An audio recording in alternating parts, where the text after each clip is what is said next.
حمدا يوافي نعمه ويكافئ مزيدا. واعف عنا يا كريم يا رحيم يا الله. اللهم صل على سيدنا محمد وعلى آل سيدنا محمد وبارك وسلم عليه صلاة دائمة مقبولة تؤدي بها عنا حقه العظيم. اللهم اغفر لنا وارحمنا ولوالدينا رب ارحمهما كما ربياني صغيرا. اللهم إنا نسألك علما نافعا ورزقا طيبا واسعا حلالا وشفاء من كل داء. وصلى الله تعالى على خير خلقه سيدنا محمد وآله وصحبه أجمعين والحمد لله رب العالمين. صلى الله على محمد صلى الله عليه وسلم. صلى الله على محمد صلى الله عليه وسلم. صلى الله على محمد. يا رب صل عليه وسلم وصل على جميع الأنبياء والمرسلين والحمد لله رب العالمين. السلام عليكم ورحمة الله وبركاته.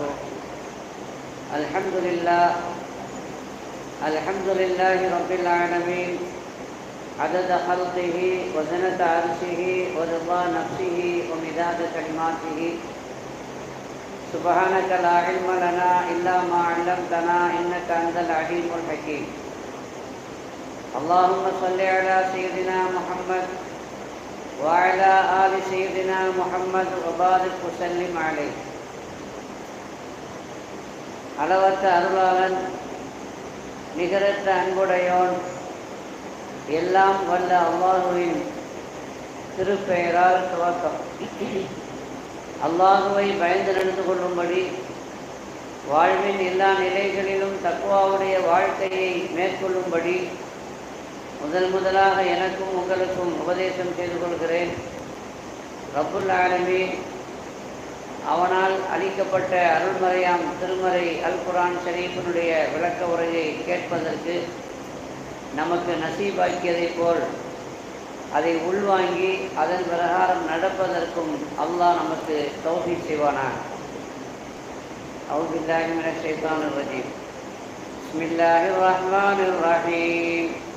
طه ما أنزلنا عليك القرآن لتشقى إلا تذكرة لمن يخشى تنزيلا ممن خلق الأرض والسماوات العلى الرحمن على العرش استوى له ما في السماوات وما في الأرض وما بينهما وما تحت الثرى وإن تجهر بالقول فإنه يعلم السر وأخفى الله لا إله إلا هو له الأسماء الحسنى. صدق الله العلي العظيم. நாம் இப்பொழுது பார்க்க இருப்பது சூரத்து தாஹா.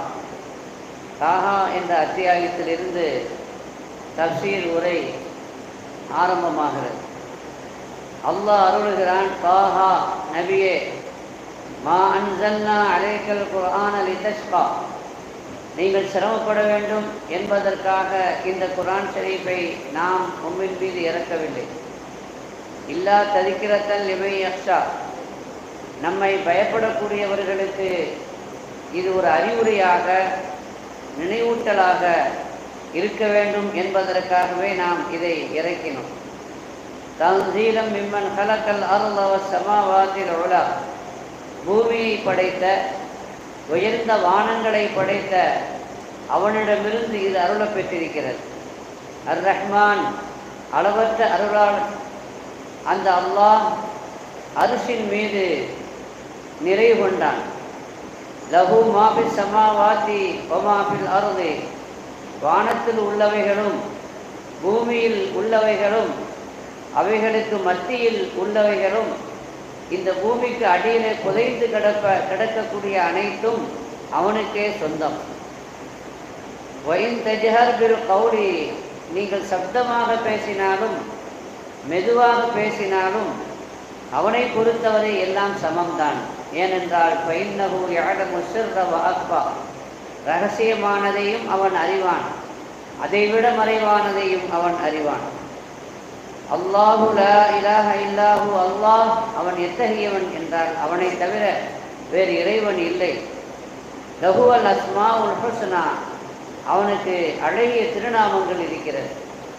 இந்த வசனத்தில் நபிகள் நாயகம் ரசூலை கரீம் ஸல்லல்லாஹு அலைஹி வஸல்லம் அவர்களை அழைத்து தாஹா என்று அழைத்து அல்லாஹ் இந்த செய்திகளை சொல்கிறான்.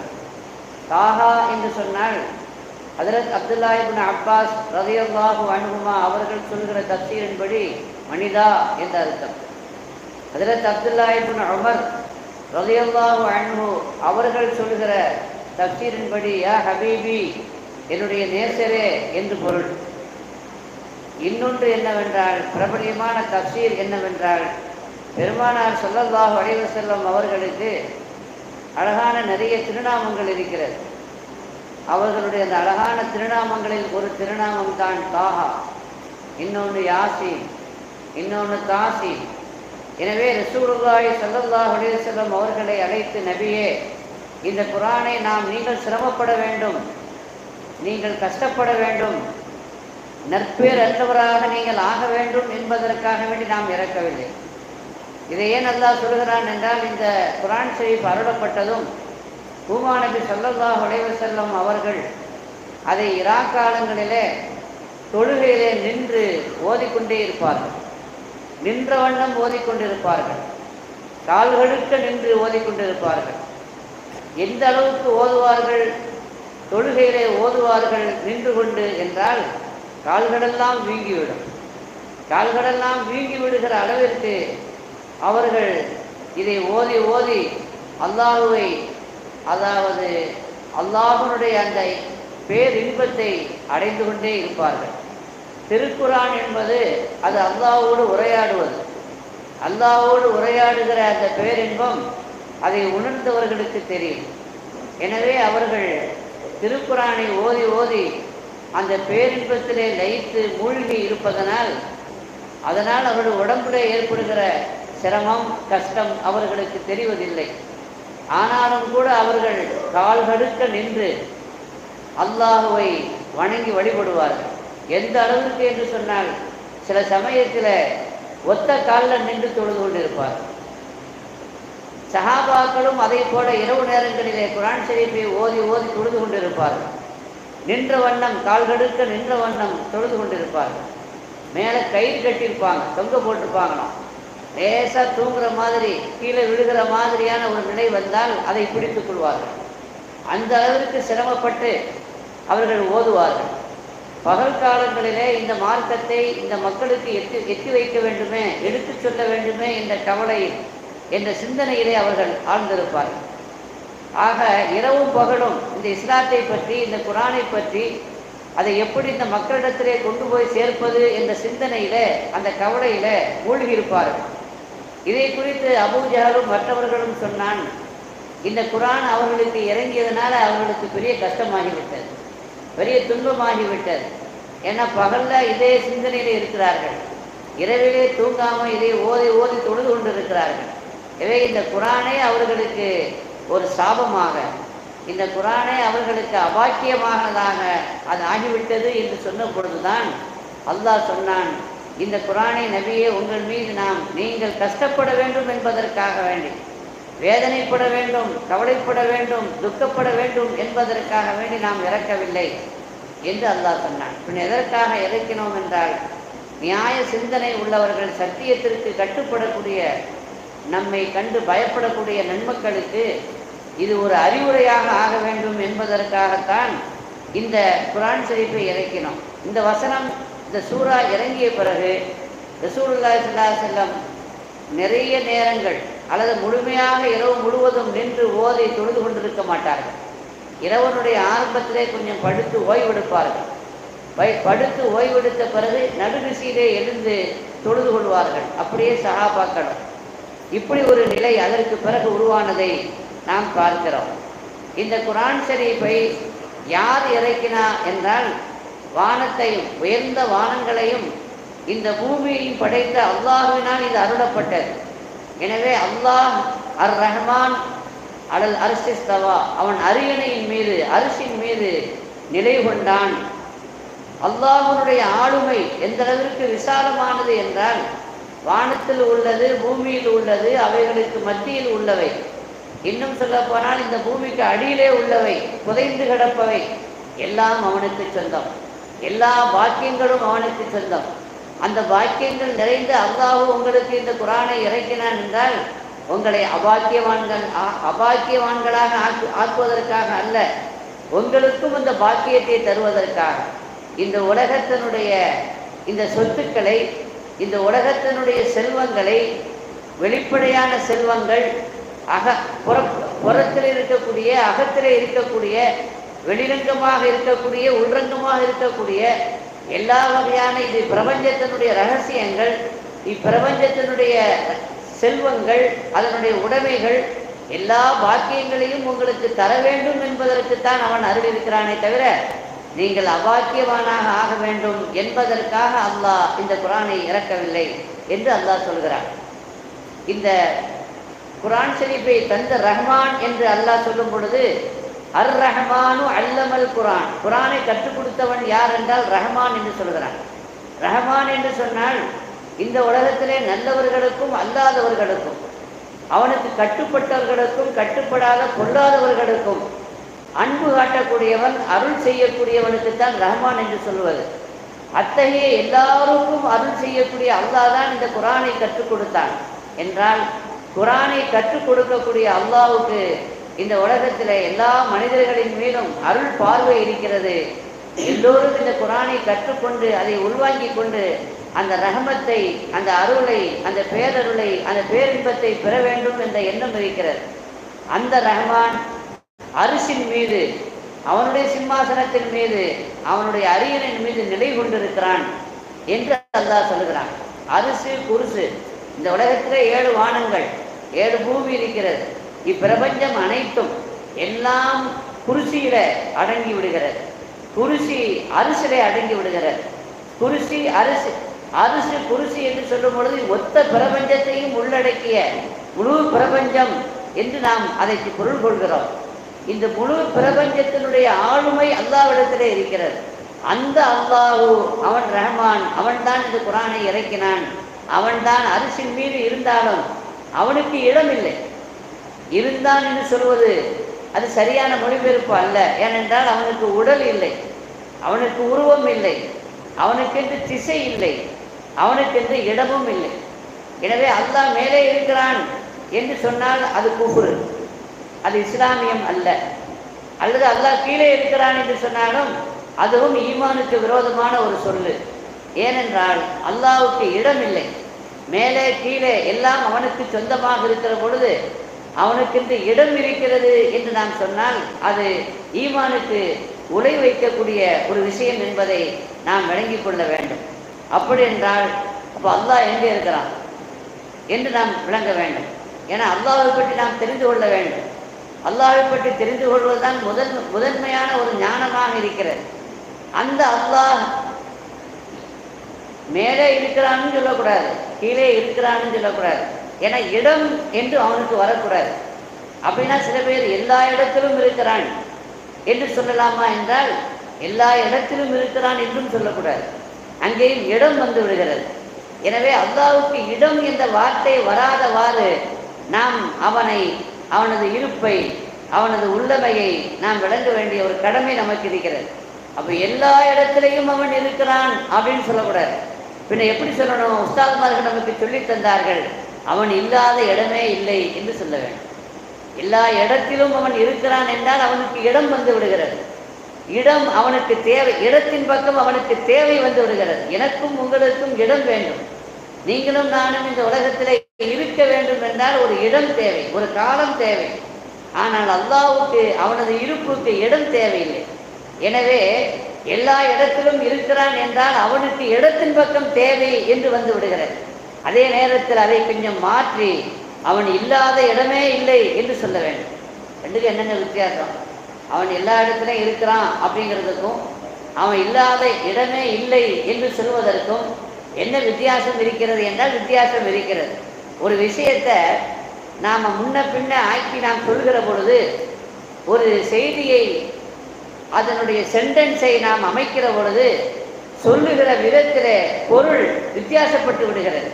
ஒரு ஆளை நம்ம வாழ்த்துறோம், அப்படி வாழ்த்தும் பொழுது நீங்கள் மூத்தாகிற வரைக்கும் நீங்கள் நல்லா இருங்க அப்படின்னு சொல்லலாம்.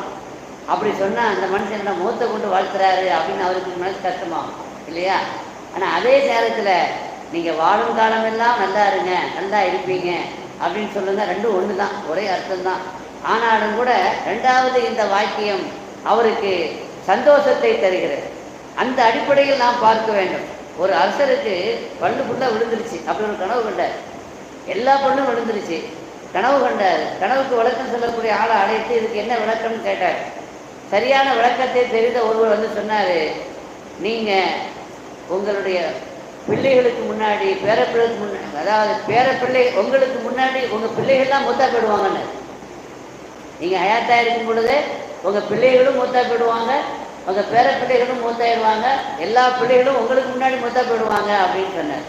இவன் என்னடா எப்படி பேசுனான்னு சொல்லிட்டு அவனுக்கு ஜெயிலில் போடுன்னு சொன்னான். கோபம். அப்போ அரசர் இடத்துல எப்படி பேசணுங்கிறது ஒரு முறை இருக்கிறது. நல்ல விளக்கம் சொல்லக்கூடிய ஆளை கூப்பிடுன்னு சொன்னார். அவர் சொன்னது சரிதான், ஆனால் அதை சொல்ல தெரியாமல் அவர் சொல்லிட்டார். இன்னொருவர் வருகிறார், இந்த கனவுக்கு என்ன விளக்கம், ஏற்கனவே இப்படி விளக்கன்னு சொல்லி ஜெயிலில் இருக்கிறார் ஒரு ஆள் அப்படிங்கிறதையும் அவருக்கு சொல்லப்பட்டுருச்சு. அப்போ அவர் உஷாராயிட்டார். அவர் எப்படி விளக்கம் சொன்னார், அரசரே நல்ல கனவு கண்டுக்கிறீங்க, உங்களுக்கு நீண்ட ஆயுள் அப்படின்னு, ரொம்ப காலம் நீங்கள் இருப்பீங்க.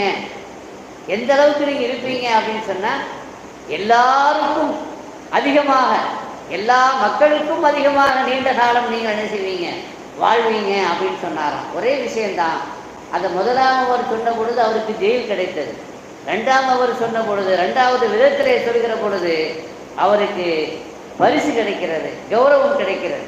அந்த அடிப்படையில் ஒரு விஷயத்தை நாம் எப்படி சொல்கிறோம் என்பதை கவனித்து அதனுடைய அர்த்தமும் பொருளும் மாறிவிடுகிறது இல்லையா? சேதனா இப்னு அப்துல்லா இப்னு அப்பாஸ், சேதனா அப்பாஸ் ரலியல்லாஹு அன்ஹு, அப்துல்லா இப்னு அப்பாஸுடைய தந்தை அப்பாஸ் ரலியல்லாஹு அன்ஹு, பெருமானார் ஸல்லல்லாஹு அலைஹி வஸல்லம் அவர்களும் அப்பாஸ் ரலியல்லாஹு அன்ஹு அவர்களும் ஏக காலத்தில் கிட்டத்தட்ட ஒரு சம காலத்தில் பிறந்தவர்கள். கொஞ்சம் தான் வித்தியாசம், ஒரு வயசு 2 வயசு தான் வித்தியாசம். ஆனாலும் கூட அப்பாஸ் ரலியல்லாஹு அன்ஹு கொஞ்சம் மூத்தவர்கள். எனவே அவரிடத்துல ஒரு கேள்வி கேட்கப்பட்டது, உங்களில் யார் பெருசு, யார் பெரியவங்க, நீங்கள் பெரியவங்களா? அப்பாஸ்கிட்ட கேட்குறாங்க, நீங்கள் பெரியவங்களா, அது முகமது ரசூலுல்லாஹி அவங்க பெரியவங்களா, யார் பெரியவங்க என்று கேட்கப்படுது. இப்போ சொல்கிறதா இருந்தால் எப்படி சொல்லணும், நான் தாங்க பெரியவன் அப்படின்னு சொல்லணும். ஆனால் அக்பரு மின்ஹு, நான் தான் முகமது ஸல்லல்லாஹு அலைஹி வஸல்லம் அவர்களிட பெரிய ஆள், மூத்த ஆள் அப்படின்னு அவங்க சொல்லியிருக்காங்க. சொன்னாலும் தப்பில்லை. ஆனாலும் கூட அப்படி சொல்லும் பொழுது நான் பெரிய ஆளுன்னு சொல்கிற மாதிரி இருக்குல்ல, அது ஒரு மரியாதை குறைவாக இருக்கிறது. அதனால் அப்பாஸ் ரலியல்லாஹு அன்ஹு எப்படி சொன்னாங்க அப்படின்னா, ஹூ அக்பரு மின்னி, அவங்க தான் என்னை விட பெரியவங்க, ஆனால் அசன்னு மின்ஹு, நான் அவர்களோட வயசில் கொஞ்சம் மூப்புன்னு சொன்னேன். இது முந்தின சொல்லும் இந்த சொல்லும் அர்த்தத்தை கவனித்து ஒன்றாக இருந்தாலும் இதில் மரியாதை இருக்கிறது. எனவே ஒரு சொல்லில், ஒரு வாக்கியத்தில் மரியாதை இருக்கிற பொழுது அது உயர்ந்ததாக கருதப்படுகிறது. எனவே தான் சமீபத்தில் வஃபாத்தான சீஃப் காசி, அந்த சீஃப் காசியை பற்றி சொன்னாங்க. நினைவேந்த நிகழ்ச்சியில் போயிருக்கிற பொழுது பல பேர் செய்திகளை அவங்கள பற்றி சொன்னாங்க. அதில் ஒரு செய்தி என்ன அப்படின்னா, அவங்களுடைய அத்தாவுடைய அத்தா, அதாவது பாட்டனார், அவங்களுடைய பாட்டனாருக்கு பேர் உபைதுல்லா. அவங்க தன்னுடைய பேருக்கு முன்னாடி முகம்மது அப்படின்னு சேர்க்க வேண்டான்னு சொல்லுவாங்க. பொதுவாக முகம்மது என்ற பேர் பாக்கியமான பேர், அந்த பேரை சொன்னால் அது பாக்கியமானது. அந்த பேரை வைத்தவர்களுக்கு நிறைய சிறப்பு இருக்கிறது. அல்லாஹ்வுடைய ரசூலுடைய ஷஃபாஅத்து நாளை கியாமத்தில் பெருமானாருடைய பேர் வைத்தவர்களுக்கு கிடைக்கும். அந்த பேரை சொல்லி கூப்பிடும் பொழுதும் அவர்களுக்கும் கிடைக்கும். அப்படி இருக்கிற பொழுது முகம்மதுன்னு பேர் வச்சு அதை சொல்ல வேண்டான்னு ஏன் சொன்னாங்க அப்படின்னா, முகம்மது உபைதுல்லா என்று சொல்ல வேண்டாம், என் பேருக்கு முன்னாடி முகம்மதுங்கிறத சொல்ல வேண்டாம்னு சொன்னாங்களாம். ஏன் அப்படி சொன்னாங்கன்னா, உபைதுல்லா அப்படின்னு சொன்னால் அதுக்கு அர்த்தம் உபைது, அப்து உபைது, ரெண்டுக்கும் வித்தியாசம் இருக்குது. அப்து அப்படின்னா அடிமை, அப்துல்லான்னா அல்லாஹ்வுடைய அடிமை என்று அர்த்தம். உபைதுல்லா அப்படின்னா சின்ன அடிமை, அல்லாஹ்வுடைய சின்ன அடிமை என்று அர்த்தம். பொதுவாக அதை சொன்னால் தப்பில்லை. முகம்மது உபைதுல்லான்னு சொல்லும் பொழுது முகம்மது அல்லாஹ்வுடைய சின்ன அடிமை என்று அர்த்தம் வந்து விடுகிறது. எல்லாருமே அடிமை தான். அந்த அடிமைகளிலே பெரிய ஆள் யார்? ரசூலுல்லாஹி ஸல்லல்லாஹு அலைஹி வஸல்லம். ஆனா அவ்வளவு ஆபிதீன் என்று குரானே சொல்கிறது. அல்லாஹ்வுடைய அடியார்களில் முதன்மையான அடியார் ரசூலுல்லாஹ் என்று குரான் சொல்கிறது. அப்போ அடிமைகளிலே முதன்மையான அடிமையாக இருக்கிற ரசூலுல்லாஹ் போய் முகம்மது உபைதுல்லா, முகம்மது வந்து சின்ன அடிமை என்று சொல்லுவது அது ஒரு மரியாதை குறைவாக இருக்கிறது. அதனால் உபைதுல்லாங்கிற பேருக்கு முன்னாடி முகம்மதுன்னு செய்ய வேண்டாம், சொல்ல வேண்டாம் என்று சொல்வார்களாம். இது மகான்மார்களுடைய பார்வை, ஞான பார்வை. அதனால தான் ஷேக் அகமது கபீர் ரிஃபாய் இருந்தாங்க. அவங்க பேர் அகமது கபீர் என்று அர்த்தம். அகமது கபீர் தான் பேர் வச்சாங்க. அகமது கபீர்னா பெரிய அகமது அப்படின்னு அர்த்தம் இல்லையா? கபீர்னா பெரிய அகமது அப்படின்னு அதுக்கு அர்த்தம். அகமது கபீர்னு பேர் வச்சாங்க. ஆனால் ரிஃபாய் ரலியல்லாஹு அன்ஹு அவங்க சொல்லுவாங்களா, பெரிய அகமது ரசூலுல்லா தான். ரசூலுல்லாஹி ஸல்லல்லாஹு அலைஹி வஸல்லம் பேர் முஹம்மதுன்னு இருக்கிற மாதிரி அகமதுங்கிற பேரும் இருக்குது, நிறைய பேர் இருக்குது. அப்போ பெரிய அகமது நான் இல்லை. பெரிய அகமது யார்? அகமது கபீர். பெரிய அகமது யார்? ரசூலுல்லாஹி ஸல்லல்லாஹு அலைஹி வஸல்லம். அப்போ நான் ஒஹைமிது அப்படின்னு சொல்லுவாங்க, நான் சின்ன அகமது அப்படின்னு சொல்லுவாங்க. அப்போ இதுவெல்லாம் எதை காட்டுகிறது என்றால் அந்த பெரியார்களுடைய மரியாதையான அந்த எண்ணம் நமக்கு இதை வெளிப்படுத்தி காட்டுகிறது. அந்த வகையில் நாம் எதை சொன்னாலும் அந்த சொல்லிலே வித்தியாசம் வந்து விடக்கூடாது, அர்த்தத்தில் அனர்த்தம் ஏற்பட்டு விடக்கூடாது. எனவே அந்த வகையில் தான் நமக்கு மேன்மக்கள் நமக்கு கலிமாவை சொல்லி தருகிற பொழுது, அல்லாஹ்வுடைய அந்த இருப்பை பற்றி சொல்லுகிற பொழுது, அல்லாஹை பற்றி புரிதலை உண்டாக்கும் பொழுது என்ன சொல்வார்கள் என்றால், எல்லா இடத்திலும் அவன் இருக்கிறான், தூணிலும் இருக்கிறான், துரும்பிலும் இருக்கிறான். அந்த வார்த்தை ஆகுமானது அல்ல. ஏன்னா இடம் வந்து விடுகிறது. அல்லாஹ்வுக்கு இடம் இல்லை. ஒரு இடத்துல அந்த பேரை குறிப்பிட்டு அங்கே இருக்கிறான்னு சொன்னால் அல்லாஹ்வுக்கு இடம் வந்து விடுகிறது. அப்படின்னா அல்லாஹ்வுக்கு இடம் தேவை என்று வந்து விடுகிறது. அல்லாஹ் சமது, அவன் தேவையற்றவன். தேவையற்ற அல்லாஹ்வுக்கு எதுவும் தேவையில்லை. ஆனால் உலகத்தில் இருக்கிற எல்லாருக்கும் யார் தேவை? அல்லாஹ் தேவை. எனவே எப்படி சொல்ல வேண்டும் என்று உஸ்தாத்மார்கள் சொல்லிக் கொடுத்தார்கள். எல்லா இடத்திலும் அவன் இருக்கிறான்னு சொல்லக்கூடாது. அவன் இல்லாத இடமே இல்லை. இடத்திற்கு அவன் தேவை, இடத்திற்கு அவன் தேவையை தவிர அவனுக்கு இடம் தேவையில்லை. எனவே எல்லா இடத்திலும் அவன் இருக்கிறான் என்று சொன்னால் எல்லா இடத்தின் பக்கமும் அவன் தேவைப்படுகிறான் என்று அர்த்தமாகிவிடும். அப்படி சொல்லக்கூடாது. இவனை எப்படி சொல்ல வேண்டும்? அவன் இல்லாத இடமே இல்லை என்று சொல்ல வேண்டும். எல்லா இடத்திற்கும், எல்லா பொருளுக்கும், இப்பிரபஞ்சத்தினுடைய ஒவ்வொரு அணுவுக்கும் அவன் தேவை, அவன் இல்லாமல் இல்லை என்ற அர்த்தத்தில் நாம் அல்லாஹ்வை சொல்ல வேண்டும் என்று மேன்மக்கள் சொல்லித் தருவார்கள். எனவே அல்லாஹ்வை பற்றி அடிப்படையான புரிதல் என்னவென்றால், அவனுக்கு இடம் இல்லை, உருவம் இல்லை, உடல் இல்லை. இதை நாம் தெளிவாக புரிந்து கொள்ள வேண்டும். அல்லாஹ்வுக்கு இடம் இருக்குது அப்படின்னு சொன்னாலோ, அல்லாஹ் எங்கே இருக்கிறான்? அரசில் உட்கார்ந்துருக்கிறான், மேலே இருக்கிறான், வானத்தில் இருக்கிறான் என்று சொன்னாலோ அதை ஈமானுக்கு வேட்டு வைத்து விடுகிற ஒரு வாசகம் என்பதை முதலில் நாம் புரிந்து கொள்ள வேண்டும். அப்போ அர் ரஹ்மானு அல்லது அரிசிஸ் தவா என்றால் என்ன என்பதை, ரஹ்மான் அரிசின் மீது, அல்லாஹ் அவனது அரியணையின் மீது நிலைவு கொண்டான் என்று நாம் ஒரு 10ஆம் பொதுவில் நாம் ஓரளவுக்கு விளங்கிக் கொள்கிற மாதிரி, சூரியன் எங்கோ இருக்கிறது, கோடிக்கணக்கான மைல்களுக்கு அப்பால் இருக்கிறது. ஆனாலும் கூட அந்த சூரியனுடைய ஒளிக்கதிர் இந்த பூமியில் படாத இடம் இல்லை என்று சொல்கிற அளவிற்கு இந்த பூமியினுடைய வாழ்வு அதை தாங்கி நிற்கிறது. அதே போல அல்லாஹ்வுக்கு இந்த உலகத்தில் குறிப்பாக எந்த இடமும் இல்லை. ஆனாலும் கூட அவனது ஒளிக்கதிர், அவனுடைய அருள் இந்த உலகத்தில் வியாபித்திருக்கிறது. அவனது அறிவு இந்த உலகத்தில் வியாபித்திருக்கிறது. அவனது உள்ளமை, அதனுடைய ஒளிச்சுடர் இந்த உலகத்தில் படாத இடம் இல்லை. எனவே தான் சொல்கிறோம், அவன் இல்லாத இடமே இல்லை என்பதை நாம் தெளிவாக விளங்கிக் கொள்ள வேண்டும். அல்லாஹ்வுக்கு இடம் இல்லை அப்படின்னு சொல்கிறோமே, இதுக்கு என்ன ஆதாரம்? இமாமுல் ஹரமைன் என்று பெரிய இமாம் இருந்தாங்க. இமாம் கசாலி அவர்களுக்கு உஸ்தாத், 2 ஹரமுக்கும் இமாமாக இருந்தாங்க அந்த காலத்தில். அவங்களுடைய ஃபத்வா தான் உலகம் முழுவதும் முஸ்லிம்களுக்கு ஏகோபித்த ஒரு கருத்தை தரக்கூடிய முடிவான சொல்லாக இருந்தது. அந்த இமாமுல் ஹரமைன் ஒரு விருந்துக்கு போயிருந்தாங்க. அந்த விருந்துக்கு போயிருக்கிற பொழுது அந்த நேரத்தில் அவங்ககிட்ட கேட்டாங்க, அல்லாஹ்வுக்கு இடம் இருக்குதா அப்படின்னு கேட்டாங்க. அல்லாஹ்வுக்கு இடம் இருக்குதா என்று கேட்கும் பொழுது அவங்க சொன்னாங்க, அல்லாஹ்வுக்கு இடம் இல்லை, எந்த இடமும் அல்லாஹ்வுக்கு இல்லை அப்படின்னு. இடம் இல்லை அல்லாஹ்வுக்கு அப்படின்னு சொன்னாங்க. அல்லாஹ்வுக்கு இடம் இல்லை அப்படிங்கிறீங்களா, அதுக்கு என்ன ஆதாரம் என்று கேட்ட பொழுது அவங்க சொன்னாங்க, அதாவது 2 ஆயத்தை ஓதி காமிச்சாங்க. அர் ரஹ்மானு அலல் அர்ஷிஸ்தவா. பெருமானார் ஸல்லல்லாஹு அலைஹி வஸல்லம் அல்லாஹுவை சந்திப்பதற்கு, அவனோடு உரையாடுவதற்கு எங்கே போனாங்க? மேராஜுக்கு போனாங்க. அதே நேரத்தில் அப்போ அல்லாஹ் மேலே இருக்கிறான் அப்படின்னு அர்த்தம் அல்ல. நாம் அதை விளங்கணும். அது எப்படி விளங்கணும்? இன்னொரு ஆயத்தை ஓதி காமிச்சாங்க. லா இலாஹ இல்லா அன்த சுப்ஹானக இன்னீ குன்து மினல் ஸாலிமீன். யூனுஸ் கலிமா என்று நாம் சொல்கிறோம். இந்த 2 வசனமும் அது அல்லாஹ்வுடைய இருப்புக்கு இடமில்லை என்பதை காட்டுகிறது என்று சொன்னாங்க. எல்லாருக்கும் விளங்கல. இதுக்கும் அல்லாஹ்வுக்கு இடமில்லை என்பதற்கு என்ன சம்பந்தம்? யூனுஸ் நபி அலைஹிஸ்ஸலாம் இந்த மாதிரி சொன்னாங்க என்பதற்கும் அல்லாஹ்வுக்கு இடமில்லை என்பதற்கும் என்ன சம்பந்தம் என்று விளங்கலை. அப்போ விளக்கம் சொல்லுங்க என்று கேட்டாங்க. இப்படி விளக்கம் சொல்லுங்க என்று கேட்ட பொழுது அவங்க சொன்னாங்க, வாசலில் ஒரு ஃபக்கீர் இருக்கிறார், ஒரு ஏழை, அவருக்கு ஒரு 1000 திர்ஹம் கடன் இருக்குது. அதனால் அந்த 1000 திர்ஹம் கடனை யாராவது கொடுக்கறதுக்கு முன் வந்தால் நான் விளக்கம் சொல்கிறேன்னு சொன்னாங்க. அப்போ அந்த விருந்துக்கு ஏற்பாடு செய்தவர் சொன்னார், நான் அவருக்கு 1000 தீனார் திர்ஹம் கொடுக்குறேன், அந்த கடனுக்கு நான் பொறுப்பேற்றுக் கொள்கிறேன், நீங்கள் விளக்கம் சொல்லுங்கள் அப்படின்னு கேட்டாங்க. உடனே விளக்கம் சொல்ல ஆரம்பித்தாங்க. என்ன விளக்கம் சொல்ல ஆரம்பித்தாங்க அப்படின்னா, அல்லாஹ் 7 வானத்தையும் கடந்து மேலே சென்றான் இல்லையா, சித்திரத்தில் முந்தாவையும் கடந்து மேலே சென்றான்.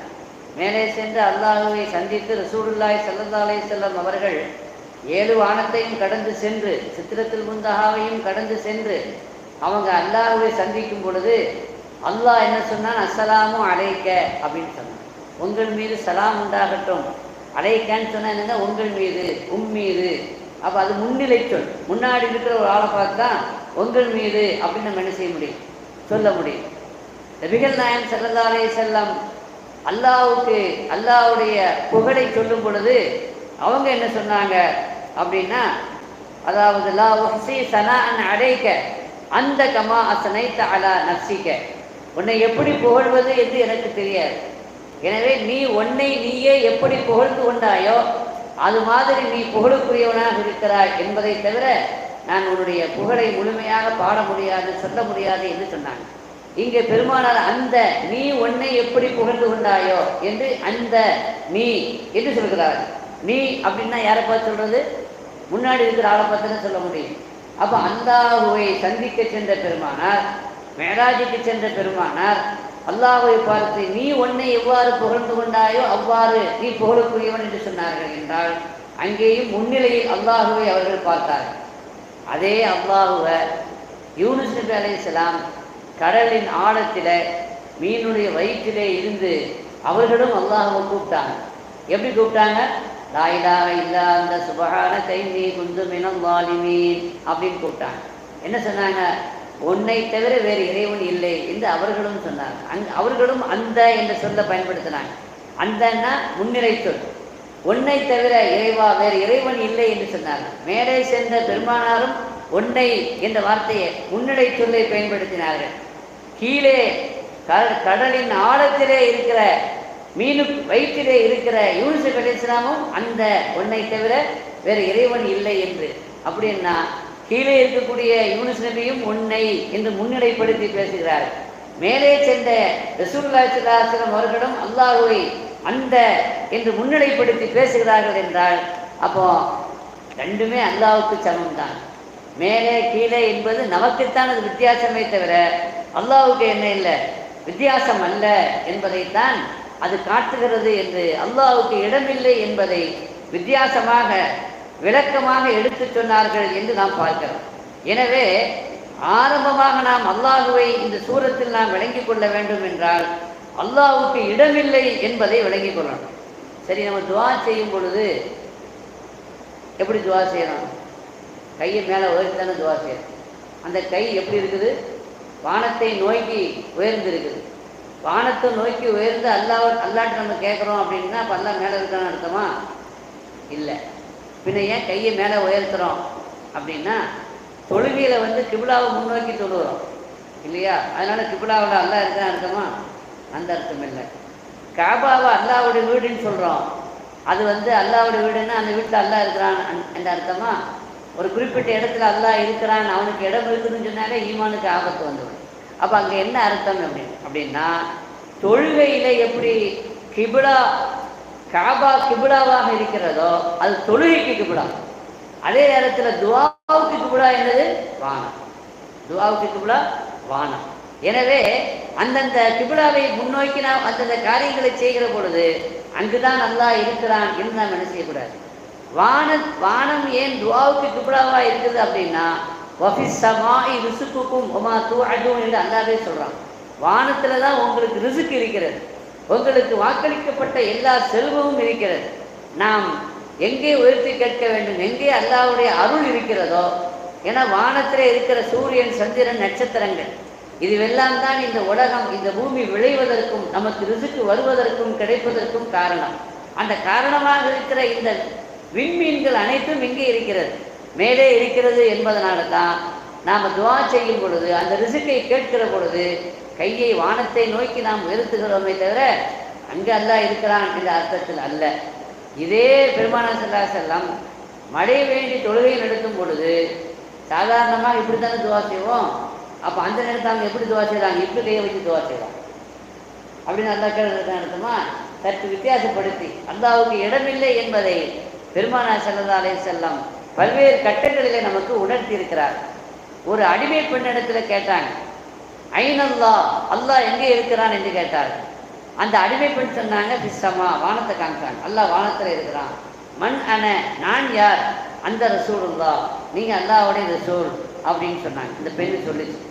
அப்போ ரசூலுல்லாஹி ஸல்லல்லாஹு அலைஹி வஸல்லம் சொன்னாங்க, இந்த பெண் மூமினான ஒரு பெண், ஈமானுள்ள ஒரு பெண், எனவே இந்த பெண்ணை நீங்கள் விடுதலை செய்து விடுங்கள், உரிமை விட்டு விடுங்கள் அப்படின்னாங்க. இப்போ இந்த ஹதீஸில் அல்லாஹ் எங்கே என்று கேட்கிற பொழுது அந்த அம்மா, அந்த பெண்ணு வானத்தை நோக்கி காண்பித்து அல்லாஹ் வானத்திலே இருக்கிறான் என்று சொன்னாங்களே, அப்படின்னு அல்லாஹ் வானத்தில் இருக்கான்னு அர்த்தமா? இல்லை. ஸல்லல்லாஹு அலைஹி வஸல்லம் சோதித்து பார்க்குறாங்க. சாதாரணமாக சிலை வணங்கக்கூடிய ஒரு பெண்ணாக இருந்தால் அந்த சிலைகள்லாம் பூமியில் இருக்குல்ல, பூமியிலே இருக்கக்கூடிய சிலைகளைத்தான் அந்த பெண் கடவுளாக நினைக்கிறது என்று சொன்னால், அப்போ அந்த பெண் என்ன சொல்லியிருக்கணும்? அல்லாஹ் எங்கே இருக்கிறான், கடவுள் எங்கே இருக்கிறார் என்று கேட்டால் அந்த பெண் என்ன சொல்லியிருக்க வேண்டும்? சிலைகளை காட்டி, இந்த பூமியில் இருக்கிற கடவுளை காட்டி சொல்லியிருக்க வேண்டும், இங்கே என்று சொல்லியிருக்க வேண்டும். ஆனால் அதை டெஸ்ட் பண்ணுறதுக்கு தான் ரசூலுல்லாஹ் கேட்டாங்க. இந்த பூமியிலே வணங்கப்படுகிற எல்லோரும் தெய்வங்களாக கருதி கொண்டு சிலைகளை வணங்கி கொண்டிருக்கிற அந்த தெய்வத்தை நான் சொல்லவில்லை. இது இந்த தெய்வம் உருவமில்லாத அல்லாஹ்வுடைய, அதாவது சிருஷ்டிகளாக இல்லாத அந்த அல்லாஹ்வைத்தான் நான் கடவுள் என்று சொல்கிறேன். அப்படி சொல்கிறாங்களா என்று பார்ப்பதற்கு தான் அப்படி கேட்டார்கள் பெருமானார் ஸல்லல்லாஹு அலைஹி வஸல்லம். அந்த பெண்ணும் அப்படித்தான் சரியான பதிலை சொன்னார்கள் என்று நாம் என்ன செய்து கொள்கிறோம்? விளங்கிக் கொள்கிறோம். அப்படித்தான் விளங்கிக் கொள்ள வேண்டும். ஆக ரப்புல் ஆலமீன் அத்தகைய புரிதலை நமக்கு தர வேண்டும்.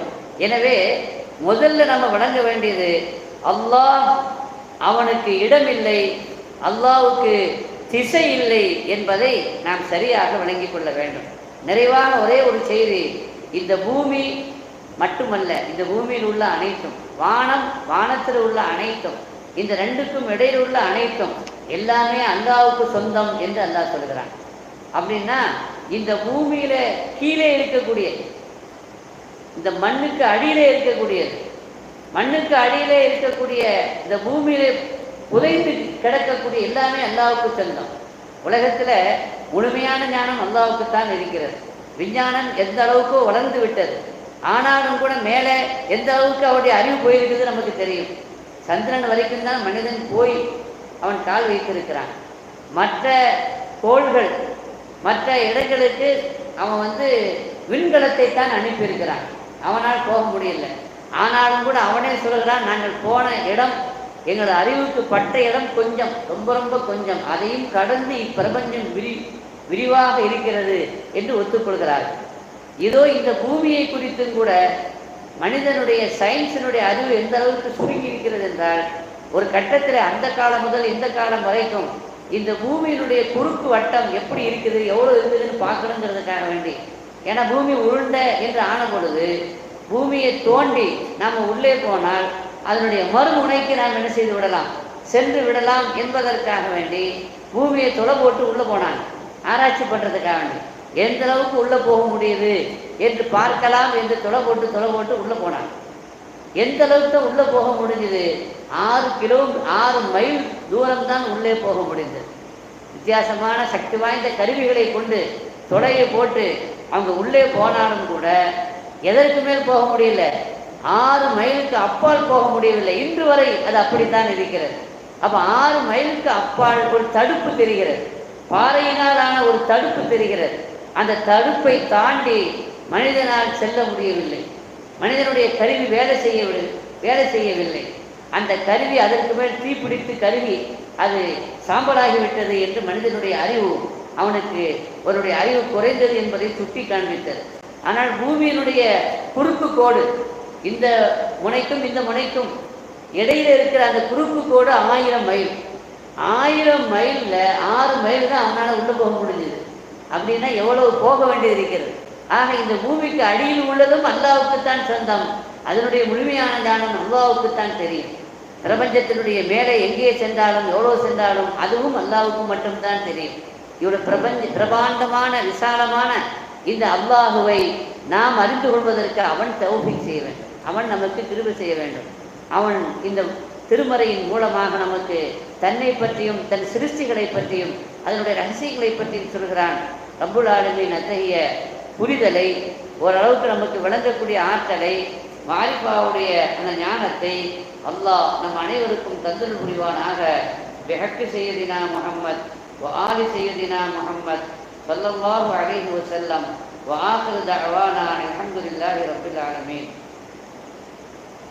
اللهم صل على سيدنا محمد وعلى ال سيدنا محمد وبارك وسلم عليه. ரப்பே யா அல்லாஹ், எங்களை மன்னிப்பாயாக.